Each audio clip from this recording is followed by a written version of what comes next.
In January 1962, a young exchange student studying at the Bible College of Wales in Swansea, UK, was on his way home. But when he decided to take an unguided sightseeing tour of London, as he walked, he came across a house with a nameplate on the front that said George Jeffrey. He wondered if he could be the great George Jeffrey who had founded the Elim Pentecostal churches in Ireland and England, which is one of the largest group of churches, the Elim Church, whom he had read so much about. And this is how the rest of the story is. I rang the bell. A lady opened. Pardon my intuition, ma'am. Does George Jeffrey live here? Who was the famous firebrand evangelist? I have heard so much about. Yes, he does. That lady answered. May I see him? This young man asked. No, under no circumstances. She hardly said no when I heard a deep voice within the house said, let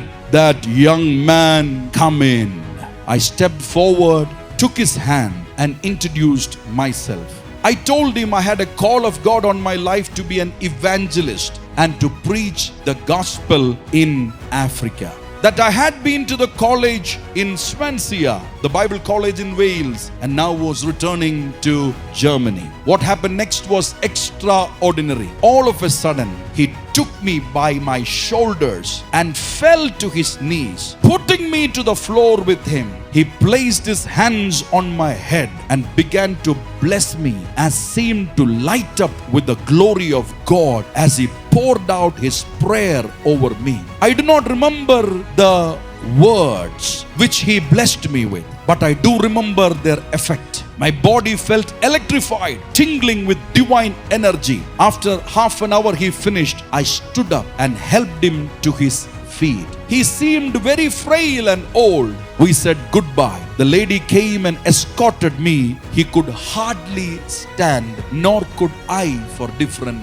reasons. That young man went on to become one of the greatest evangelists of our generation. His name was Reinhard Bonnke.